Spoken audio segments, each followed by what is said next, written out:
Hello and welcome to SPM IS Academy. Today we'll analyze important newspaper articles of 30th September 2023.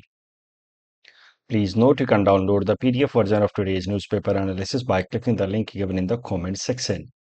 This is the list of the topics that we will be covering from today's newspaper, and the first article is about POCSO Act. This topic is important from our syllabus GS Paper 2 governance point of view.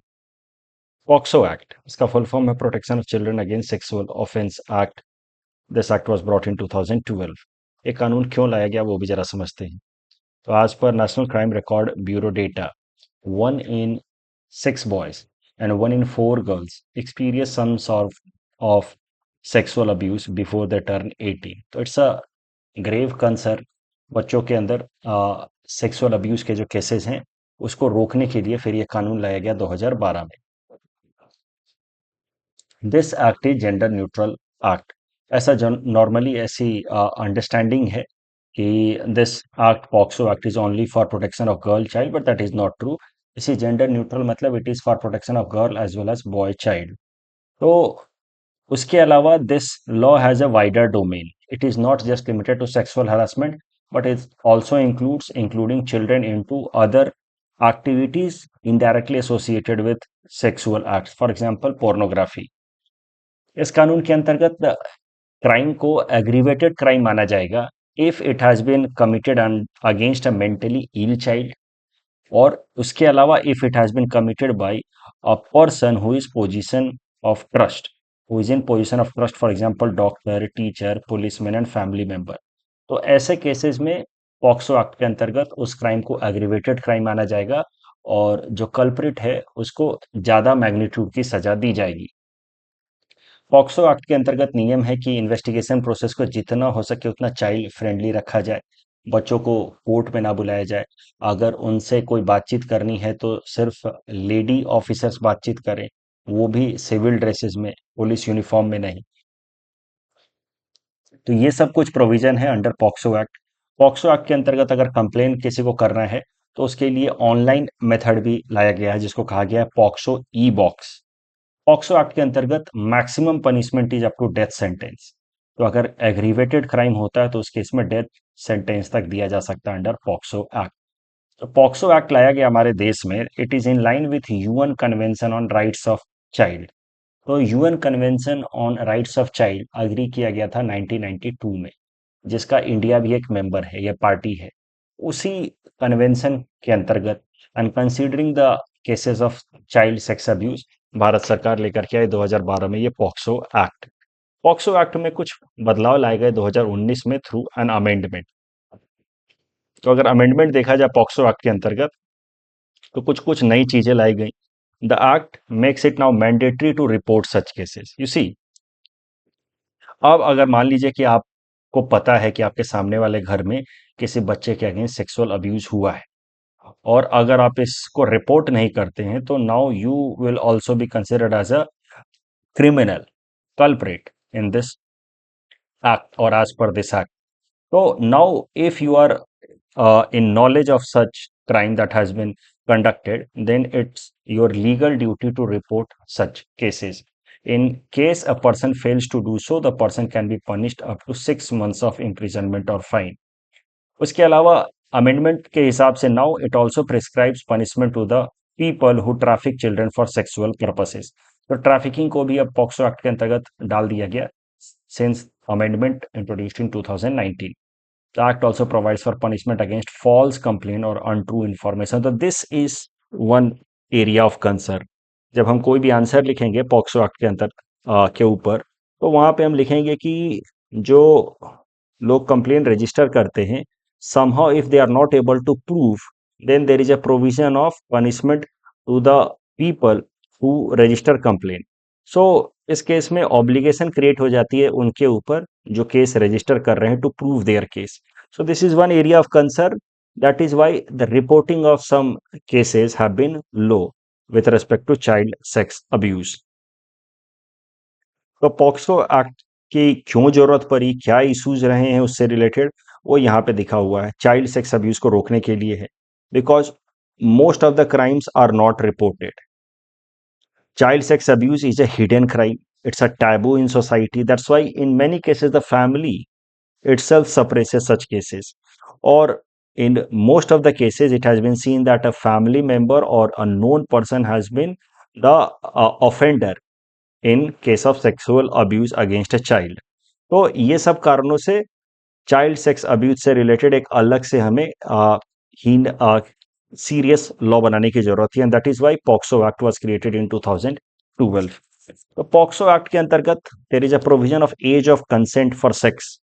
As of consent for sex is 18 years. हमारे देश में children का definition है any individual who is below 18 years of age. तो 18 year से कम as के जो भी लोग हैं, they are not permitted or they are not considered as per the law to have capability to engage into sex. So any sexual activity below the 18 years of age will be considered as an offense under POCSO Act. Mandatory reporting की मैंने बात की.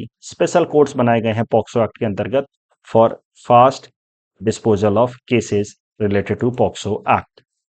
अब POCSO act से related कई सारे issues हैं. उसमें से एक मेजर इशू है कॉन्सेंसुअल एक्ट ऑफ सेक्स. इसी कई सारे वेस्टर्न सोसाइटीज में द कंसेंसुअल सेक्स के लिए जो एज है वो लगातार रिड्यूस किया जा रहा है. These days children even below the age of 18 are found engaging into consensual act of sex, and that is why many western societies are already they had a consensual age for sex 16 years and they have now reduced to 14. India के अंदर of course it is 18 years, क्योंकि हम लोग उससे कम उम्र के जो भी लोग हैं उनको चिल्ड्रन डिक्लेयर करते हैं या अंडरस्टैंड करते हैं. तो कंसेंसुअल एक्ट फॉर सेक्स जो है that can be permitted only between two individuals who are 18 plus. But problem क्या है कि कभी कभार because of the rising cases of getting into sexual activities even before marriage in Indian society. I'm not saying कि I am in favor of such ideas, लेकिन such incidences are being seen in the Indian society these days. This is a new trend. तो उसमें क्या होता है कि कई दफा जो बॉय है वो 18 प्लस होता है. मान लीजिए कि 18 एंड हाफ या 19 ईयर्स का है, and the girl is slightly less than 18 years of age, 17 and half और 17 समथिंग लाइक दैट. उस केस में when the parents find कि such consensual act of sex has been conducted between the two, तो girl child के जो family है वो इस मेल चाइल्ड के ऊपर पॉक्सो एक्ट के अंतर्गत रेप के केसेस लगा देते. जिस कारण से कई सारे इस तरह के जो कंसेंसुअल एक्ट ऑफ सेक्स हैं उसमें मेल चाइल्ड, रिवर्स भी हो सकता है वैसे तो, ये मेल पार्टनर जो है वो is treated as a criminal for committing rape case. But it was basically an act of consent as far as sex is concerned. तो ये कंसर्न हाल फिलहाल में बहुत ज्यादा निकल करके आ रहा है. इस कारण से law commission decided to investigate the matter and suggest the government to bring some reforms in POCSO Act as far as consensual act of sex is concerned. Law commission इस मुद्दे को प्रॉपर तरीके से स्टडी किया. उसके बाद law commission has arrive to a conclusion कि जो एग्जिस्टिंग एज ऑफ कंसेंट है for act of sex that should be kept 18 years only, उसको घटाने की कोई जरूरत नहीं है. अदरवाइज दिक्कत क्या होगी कि इससे रिलेटेड जो और भी कई सारे कानून हैं, जैसे चाइल्ड मैरिज को अवॉइड करने के लिए, चाइल्ड ट्रैफिकिंग को अवॉइड करने के लिए, उन कानूनों को इम्प्लीमेंट करने में दिक्कत हो जाएगी इफ कंसेंसुअल सेक्स के लिए जो एज है वो 18 से घटा करके 16 की जाए. तो मुद्दा यह है कि इस तरह के केसेस आ रहे थे जिस कारण से लॉ कमीशन हैड इन्वेस्टिगेटेड कि if the age for consensual sex activity could be reduced from 18 to 16, but then law commission has arrive to an idea कि नहीं, the age should not be reduced, otherwise child marriage और child trafficking के cases को रोकना कठिन हो जाएगा. आपको पता है लगभग 6 महीने पहले आसाम सरकार ने भी क्रैकडाउन स्टार्ट किया था अगेंस्ट चाइल्ड मैरिज. उसमें जो लोग भी चाइल्ड मैरिज के एक्टिविटी में पाए गए थे इंगेज्ड, उनके अगेंस्ट पॉक्सो एक्ट के अंतर्गत ही केस रजिस्टर किया गया था. तो POCSO act is a law that is useful for preventing child marriage also. और उसमें फिर प्रॉब्लम हो जाएगी if consensual age for sex is reduced from 18 to 16, ऐसा मानना है लॉ कमीशन का. लेकिन साथ ही साथ लॉ कमीशन ने एक और एडवाइस दिया है. कि there should be guided judicial discretion. ये क्या है समझिए। गाइडेड जुडिशियल डिस्क्रिशन मतलब जुडिशियरी को एक डिस्क्रिशनरी पावर होना चाहिए कि 16 से 18 साल के उम्र के लोग when they are found into consensual act of sex, तो उस केस में जुडिशियरी एक तरीके से उसको टैसिट अप्रूवल दे। ये कहा है लॉ कमीशन ने। अब ये कैसे होगा वो देखना होगा। टैसिट अप्रूवल मतलब नॉट फॉर्मली बट इनफॉर्मली उसको रेप केस की तरह ट्रीट ना करे। So this is the meaning of this particular sentence कि the panel further advised the law ministry to introduce guided judicial discretion in the matter of sentencing in the cases involving tacit approval of children in 16 to 18 age of bracket। Again ये जो पूरा का पूरा मामला है law and ethics का relation दिखाता है इंडियन सोसाइटी में। तो जो मैंने एथिक्स की क्लास में आपको पढ़ाया है कि law has to be progressive but it cannot be way too progressive, otherwise it will become radical for the society and will become difficult for the society to adjust or cope up as per the progressive or modern law। जो मैंने same sex marriage के लिए आपको class में कराया था वही है इस पर्टिकुलर केस में भी। द लॉ कमीशन वांट्स कि 16 से 18 ईयर्स के बीच के जो भी लोग हैं, जो बच्चे हैं, even if they are engaging into sexual conduct on the basis of consent of course, they should not be considered as an offender। उसको रेप केस की तरह नहीं माना जाना चाहिए। लेकिन लॉ कमीशन ने यह भी माना है कि अभी कंसेंसुअल एज फॉर सेक्स को 18 से घटा करके 16 नहीं किया जा सकता। इस टॉपिक के बेसिस पे प्रीलिम्स प्रैक्टिस क्वेश्चन हमने आपको दे रखा है। Please attempt this question and you can submit the answer in the comment section. यही सारी बातें यहाँ लिखी हैं।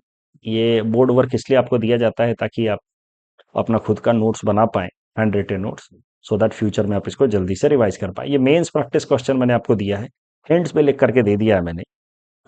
आपको ये इच्छा है तो हिंट्स पढ़ करके इसको अटेम्प्ट कीजिए, खुद से लिख पाए तो ज्यादा अच्छा है। The next article is about Balochistan province of Pakistan. This topic is important from our syllabus GS paper 2 international relations point of view. यहाँ जो भी हम सीखने जा रहे हैं वो हमारे एग्जाम में सीधा सीधा तो क्वेश्चन के फॉर्म में नहीं आएगा, लेकिन yet you should be knowing about the internal politics of Pakistan. Directly indirectly कहीं ना कहीं मेंशन करने में तो हेल्पफुल रहेगा ही। इसी जैसे हमारे यहाँ पे इतने सारे स्टेट्स हैं, पाकिस्तान के अंदर 4 स्टेट्स हैं मेनली, बलूचिस्तान, सिंध, पंजाब एंड खैबर पख्तूनख्वा। उसके अलावा पाकिस्तान के अंदर यहाँ पे एक FATA region, federally administered tribal area, FATA region. ये हमारे यहाँ जैसे यूनियन टेरिटरीज होते हैं दिल्ली वगैरह, वैसे ये फाटा रीजन है पाकिस्तान का। तो ये 4 प्रोविंस और एक यूनियन टेरिटरी आप कह सकते हैं। भारत के अंदर जो हमारे कश्मीर का हिस्सा है, गिलजिट बल्टिस्तान वाला रीजन, लेकिन है पाकिस्तान के कब्जे में इन इलीगल मैनर। इस एरिया को हम लोग पाकिस्तान ऑक्यूपाइड कश्मीर भी कहते हैं, POK। उसमें का एक हिस्सा यहाँ पे सखाजम वैली के नॉर्थ वाला रीजन, एक हिस्सा पाकिस्तान ने चाइना को सीड कर दिया, मतलब चाइना को दे दिया है। Of course it is a threat to और challenge to India sovereignty, territorial sovereignty. उस मुद्दे पे कभी और चर्चा करेंगे। Let us talk about this Gilgit Baltistan region. जब 2019 में भारत सरकार ने जम्मू कश्मीर का एडमिनिस्ट्रेटिव स्ट्रक्चर बदला ताकि जम्मू कश्मीर के ऊपर अपना एडमिनिस्ट्रेटिव कंट्रोल को स्ट्रेंथन किया जा सके, तो फिर पाकिस्तान ने भी इस गिलजिट बाल्टिस्तान रीजन को अपने देश का 5वां प्रोविंस डिक्लेयर कर दिया। तो Pakistan also change its administrative decision and declare this region as its 5th province. लेकिन हम लोग कहेंगे कि पाकिस्तान के 4 ही प्रोविंस हैं। क्यों? क्योंकि ये रीजन तो हमारा है। तो पाकिस्तान का ये जो डिक्लेरेशन है कि Gilgit Baltistan is now it's 5th province, that we are not going to accept. So for India, there are 4 provinces of Pakistan only. Gilgit Baltistan is part of India, of course, and it has been illegally under occupation of Pakistan, which is POK. So Pakistan को कहने दीजिए कि उसका 5 state है, 5 province है, हमारे हिसाब से उसका 4 ही है। 2020 में पाकिस्तान ने यह बदलाव किया और गिलजिट बल्तिस्तान को डिक्लेयर किया एज इट्स 5th प्रोविंस। उसके पहले तक Pakistan would consider this region as an independent Kashmir, and Pakistan would say कि it will be on the basis of the decision of the people of Kashmir region। ये फैसला हो पाएगा कि ये एरिया जो है वो पाकिस्तान के साथ जाएगा कि इंडिया के साथ रहेगा या इंडिपेंडेंट होगा। तो पाकिस्तान जो है वो फेक मोरल ग्राउंड लेता रहा है कश्मीर मुद्दे के ऊपर अभी तक, कि हम इंडिया की तरह जबरदस्ती सीरिया को नहीं मिलाना चाहते। We want the people of Kashmir to decide कि on which side they want to be, either Pakistan side और इंडियन साइड, और they want to remain independent, and that is why we are not merging them with Pakistan. लेकिन जब उसको समझ आ गई बात ये 2019 में कि उसके ये जो प्लान्स हैं वो कभी सक्सेसफुल होंगे नहीं, तो फिर पाकिस्तान ने डिक्लेयर किया कि Gilgit Baltistan is going to be its fifth province. चलिए फोकस करते हैं इस बलूचिस्तान रीजन पे। ये जो रीजन है पाकिस्तान का, it is most troubled region of Pakistan in current situation. देखिए क्यों यहाँ पे ट्रबल है, क्या प्रॉब्लम है, वो जरा समझते हैं। देखिए पाकिस्तान ने तो अपना एक अलग देश बनवा लिया in the name of religion, लेकिन इस्लाम धर्म तो ठीक है, लेकिन within Islam also the people living in this region Pakistan have different cultural या एथनिक आइडेंटिटी, और कल्चरल या ethnic identity is more stronger as compare to the religious identity.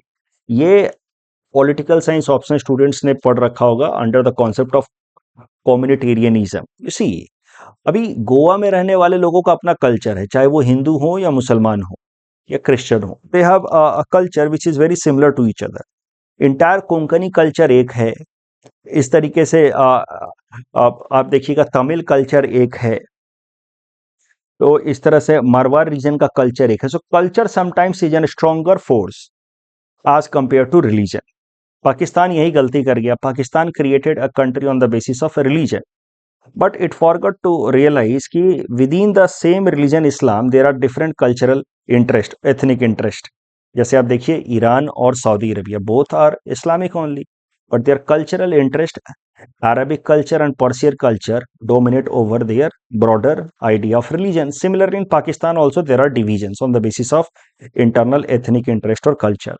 उसमें आप देखोगे कि पाकिस्तान के अंदर पंजाबी जो कल्चर वाले एथनिसिटी वाले लोग हैं, और यहाँ सिंधी एथनिसिटी वाले लोग, यहाँ पंजाब रीजन में पंजाबी एथनिसिटी वाले लोग हैं और सिंध रीजन में सिंधी एथनिसिटी वाले लोग हैं। They are the dominant population in Pakistan. पूरा का पूरा पॉलिटी और इकोनॉमी को ज्यादातर ये लोग कंट्रोल करते हैं। पॉलिटिकली या आर्मी में पंजाबी एथनिसिटी के लोग ज्यादा डोमिनेटिंग हैं, जबकि बिजनेस में सिंधी एथनिसिटी के लोग ज्यादा डोमिनेंट हैं। नेचुरली इसी कारण से जो ईस्ट पाकिस्तान हुआ करता था, वहां के जो बंगाली एथनिसिटी के लोग थे, दो उनका रिलीजन इस्लामी था, बट बंगाली एथनिसिटी के लोग थे, they were not able to connect to Pakistan, because Pakistan की पूरी पॉलिटी जो है वो डोमिनेट की जा रही थी पंजाबी एथनिसिटी से। और बांग्लादेश का इंडिपेंडेंट कंट्री होना out of east Pakistan, that itself is a proof कि religion can not be a binding force as compared to ethnic interest or cultural interest. Bengali identity of people living in East Pakistan prevailed over their religious identity as a member of Islamic community, and that is why ये बंगाली लोग पंजाबी और सिंधी लोगों के dominance में नहीं रहना चाहते थे, and thus an independent country Bangladesh was declared। इसी तरह के हालात कुछ बलूचिस्तान में भी हैं। यहाँ पे जो बलोच लोग हैं, they have a separate identity और ethnic interest, cultural interest. Baloch region जो है that is very much rich in different natural resources, for example oil and natural gas, but यहाँ की पॉपुलेशन काफी कम है। Area wise this is the largest province of Pakistan, but population is least. और यहाँ के जो बलोच एथनिसिटी के लोग हैं, they are dominated by Punjabi and Sindh. तो इसी कारण से Baloch keep on protesting, they have now developed secessionist या इंसर्जेंसी टेंडेंसी। तो इसी को कहा जाता है प्रॉब्लम ऑफ प्लेंटी। इसी नॉर्मली कैसा होता है कि जो एरिया नेचुरल रिजर्व्स में काफी रिच होता है वो बैकवर्ड होता है इकोनॉमिकली, सोशली, और फिर दूसरे जगह के लोग जो हैं उस एरिया के नेचुरल रिसोर्सेज को एक्सप्लॉइट करते हैं, and that leads to resentment in the mind of local people, that leads to rise of son of the soil doctrine या regionalism, and that leads to protest sometimes, conflict sometimes. क्या हो रहा है central India में, वहां पे Maoism का जो प्रॉब्लम है, ऑफ कोर्स उसमें थोड़ा एक्सटर्नल फैक्टर भी है, China factor and all, but central India में यही हो रहा है, प्रॉब्लम ऑफ प्लेंटी हमारे देश के अंदर। That region is very much rich in natural reserves like coal, iron ore, bauxite.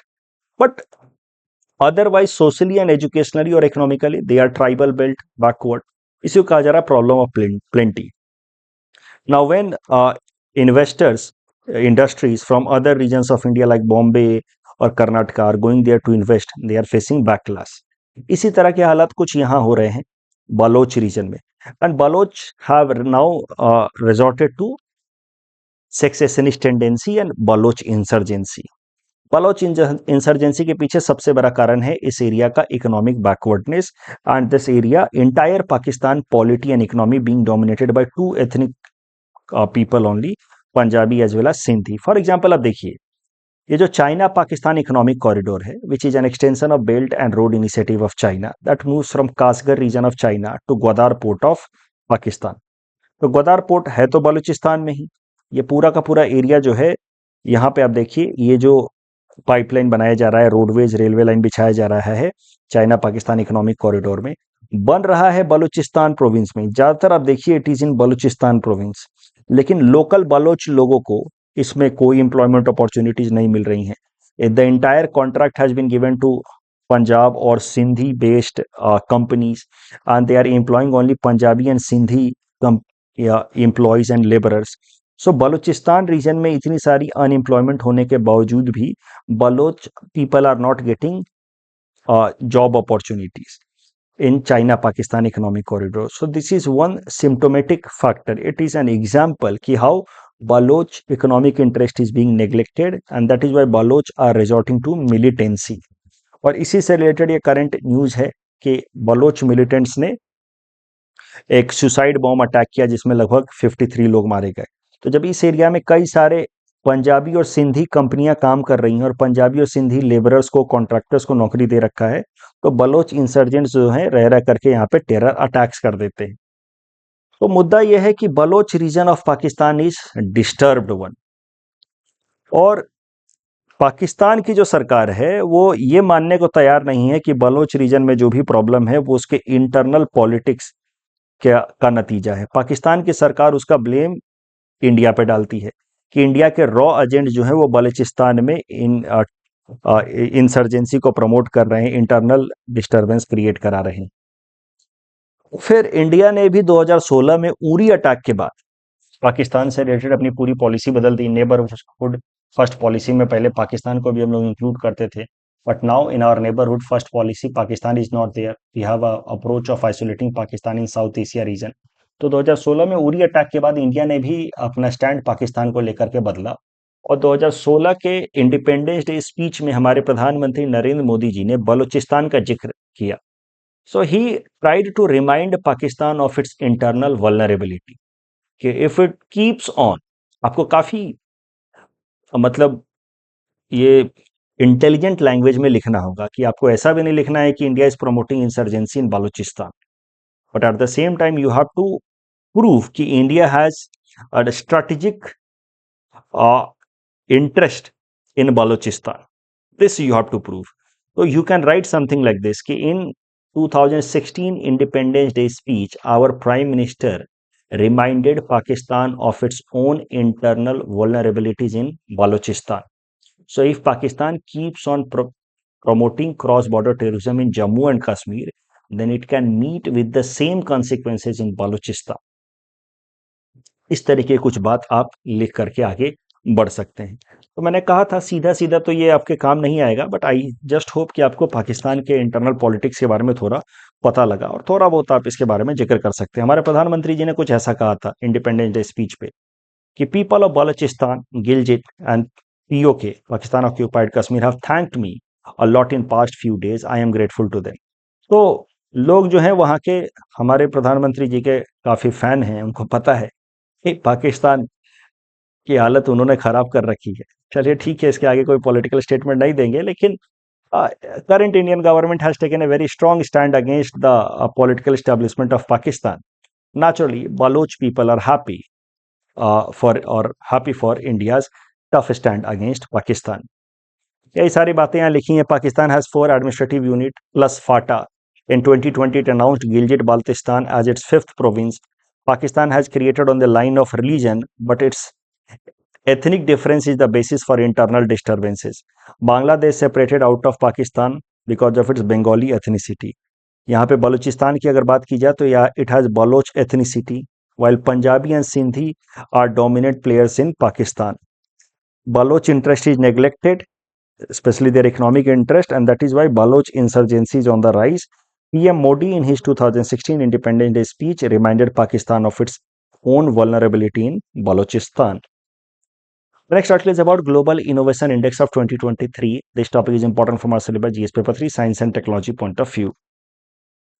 Global innovation index report हर साल पब्लिश करता है वर्ल्ड इंटेलेक्चुअल प्रॉपर्टी ऑर्गेनाइजेशन वीपो. It is one of the specialised agency of United Nations. कल जैसे मैंने आपको बताया था ICAO स्पेशलाइज्ड एजेंसी है यूनाइटेड नेशन का, आज ये बता रहा हूँ वीपो स्पेशलाइज्ड एजेंसी है यूनाइटेड नेशन का. स्पेशलाइज्ड एजेंसीज क्या होते हैं वो भी मैंने आपको बताया था कुछ दिनों पहले. ये specialised agencies are not directly part of UN, but they act in concert with UN on the basis of some agreement. ये हैं वैसे इंटरनेशनली ऑटोनोमस ऑर्गेनाइजेशन, जैसे यूनेस्को की बात कर ली जाए, वीपो की बात कर ली जाए, ICAO की बात कर ली जाए, दे आर FAO की बात कर ली जाए, food agricultural organisation. These are autonomous organisations. ILO autonomous organizations, but they act in coordination with US as a result of some agreement. In coordination with UN, I'm so sorry, they act in coordination with UN as a result of some agreement between these autonomous institution and UN. ऐसा ही एक specialise agency है United Nation का वीपो. वो along with Cornell university and INSEAD मिल करके publish करता है global innovation index. Global innovation index जैसा नाम से आपको पता चल रहा है, दुनिया भर के अलग अलग देशों को, वहां की सरकारों को अपने अपने देश के अंदर इनोवेशन को सपोर्ट करने के लिए इकोसिस्टम डेवलप करने के बेसिस पे रैंकिंग देती है कि आपके देश में इनोवेशन को सपोर्ट करने के लिए इकोसिस्टम कितना अच्छा है. तो इसमें 80 तरह के पैरामीटर्स कंसीडर किए जाते हैं. दुनिया के 132 देशों को इसमें रैंकिंग दी जाती है ग्लोबल इनोवेशन इंडेक्स में. ग्लोबल इनोवेशन इंडेक्स 2023 की रैंकिंग आ चुकी है. पहले नंबर पे है स्विट्जरलैंड, दूसरे नंबर पे स्वीडन, तीसरे नंबर पे है US.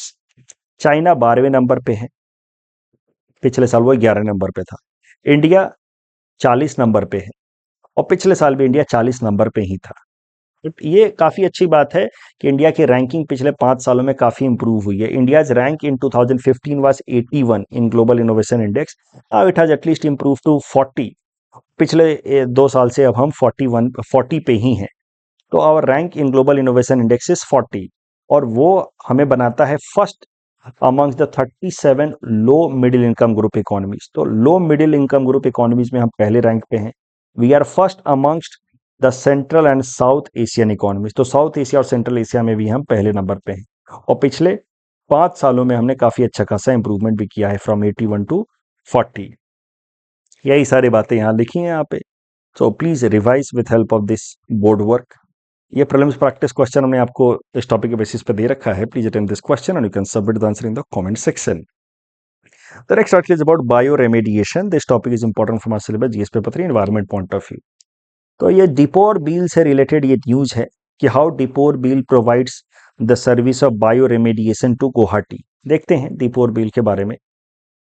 See, Dipor Bill is located on the fringes of or in the outskirts of Guwahati city. इसको रामसार साइट डिक्लेयर किया गया था 2002 में. It is the only Ramsar site in Assam. Apart from being Ramsar site, it is also an important bird area. Deepor Beel के आसपास eco sensitive zone declare किया गया है so that the pristine nature of Deepor Beel is protected. Eco sensitive zone मैंने कुछ दिनों पहले news paper analysis में बताया था कि कैसे 100 मीटर से लेकर के 10 किलोमीटर तक का एरिया डिक्लेयर किया जा सकता है eco sensitive zone, which is a kind of shock absorber to protect ecologically important regions like wildlife sanctuary or national parks, something like that. So Dipor Bill is wildlife sanctuary. तो इसके आसपास eco sensitive zone declare किया गया है. और डिपोर बिल जो है it provides an important bio remediation eco system services to Guwahati city. तो क्या होता है बायो रेमेडिएशन? डिपोर बिल के बारे में तो आप जानते ही हैं. ये सारी बातें जो मैंने अभी तक आपको बताई हैं मुझे उम्मीद है कि आप जानते होंगे, क्योंकि ये पहले से हम लोग 3-4 बार देख चुके हैं in the last 6 months. But bio remediation यहाँ एक बार जरा देख लेते हैं. इन्वायरमेंट का कॉन्सेप्ट है. बायो रेमेडिएशन का मतलब होता है when plants and natural micro organisms like fungi, bacteria, plants and micro organisms they lead to decomposition of waste materials in order to keep our earth green and fresh. तो इस process को कहा जाता है बायो रेमेडिएशन। तो दीपौर bill के आसपास कई सारे ऐसे प्लांट्स हैं और उसके अलावा कई सारे नेचुरली फाउंड माइक्रो ऑर्गेनिजम्स हैं, bacterias and fungi, they help in reduction of waste materials that is generated by Guwahati city, and that is why we can say कि Deepor Bill provides an important bioremediation service to Guwahati city। अब जब bioremediation की बात चली रही है तो let us understand one more concept, that is bio augmentation। तो bioremediation is a very natural process, but bio augmentation में क्या रहता है कि हम लोग कहीं और से बैक्टीरियाज लाते हैं और जहां पे हमें डिकम्पोजिशन कराना होता है फास्ट पेस पे वेस्ट मटेरियल्स को रिड्यूस करने के लिए, वहां पे वो बैक्टीरियाज डाल देते हैं। तो augmentation of microbes in waste water that is having a lot of pollutants.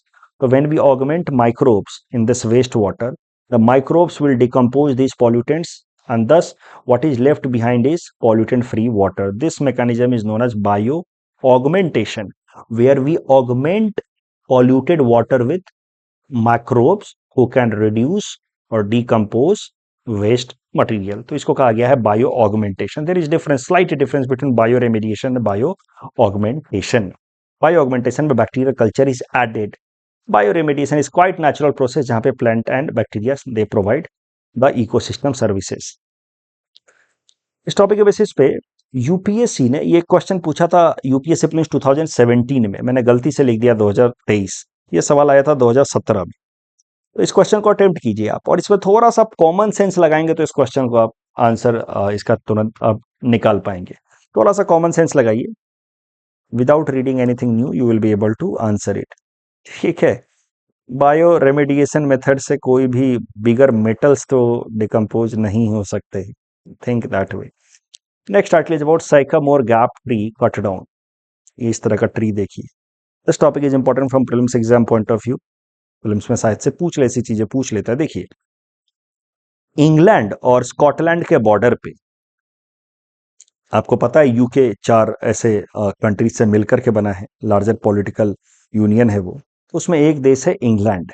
England और स्कॉटलैंड के बॉर्डर पे है इस तरह का Hadrian wall. Hadrian wall is considered to be the last fringe of Roman empire. तो Hadrian wall, last range of Roman Empire, it is found in UK and Germany। Hadrian wall जो है वो कुछ इस तरीके का दिखता है। इस तरीके का एक जगह हाइड्रियन वॉल पे ऐसे बीच में एक काफी पुराना 300 साल पुराना ट्री खड़ा था। Sycamore tree was located between two hills of a Hadrian wall between Scotland and England. यहाँ पे ऐसे हाइड्रियन वॉल है। हाइड्रियन वॉल जो है वो लगभग 2000 साल पुराना है। Hadrian wall was the extension of Roman empire, the last fringes of Roman empire, Hadrian wall. और Hadrian wall is found in Germany as well as UK. Hadrian wall इस तरीके के जहां नेचुरल तरीके से पाए जाते हैं स्कॉटलैंड और ब्रिटेन के बीच में, स्कॉटलैंड और इंग्लैंड के बीच में, सो सॉरी। तो हाइड्रियन वॉल इस तरीके का है कुछ। वहां पे किस तरीके का साइकामोर ट्री खड़ा था पिछले 300 सालों से। ये Hadrian wall has been also declared as UNESCO's world heritage site. तो ये साइकामोर ट्री को किसी एक टीनेजर ने जानबूझ करके काट दिया। That is why it is in news. देखिए किस तरह के लोग होते हैं। तो एथिक्स में इसका इस्तेमाल किया जा सकता है कि how our ethical standards with respect to environment is degrading. Just for the sake of fun, a teenager in UK cut down this sycamore tree that was standing here for about 300 years। तो ये जो tree है sycamore tree, it grows up to height of about 35 metres. काफी ऊंचे हो सकते हैं, 35 metre तक लंबे हो सकते हैं। They are commonly found in UK. They are very much similar to maple tree which is found in UK, and they can live up to as long as 400 years. 100 साल बेचारा और जीता। इस बच्चे ने इसको काट के ऐसे गिरा दिया। देखिए पहले ऐसा दिखता था, इसको काट के गिरा दिया किसी बच्चे ने। सो एथिक्स में इसका इस्तेमाल करेंगे हम लोग। Sycamore gap tree cut, the Hadrian wall के बीच में ऐसा 300 साल पुराना tree was there that has been cut by a teenager, ये Hadrian Wall is a UNESCO heritage site, boundary of England and Scotland, found in UK and Germany. Sycamore trees are as high as 35 meter, live up to 400 years, similar to maple tree. कल जो हमने आपको practice question दिया था उसका answer देख लेते हैं। पहला स्टेटमेंट गलत है, इसमें कोई मॉनेटरी सपोर्ट नहीं दिया जाता है एस्पिरेशनल ब्लॉक प्रोग्राम में, बट दूसरा स्टेटमेंट सही है। Correct answer is B. ICAO से रिलेटेड दूसरा स्टेटमेंट गलत है, क्योंकि आईसीएओ के जो डायरेक्शंस हैं या रिकमेंडेशंस हैं, they are not binding on the nations. तो नेशंस उसको चाहे तो माने या ना माने, they can not supersede the regulatory national regulatory requirements. So दूसरा स्टेटमेंट गलत है, पहला सही है। That's all from our side for today. Thanks for watching.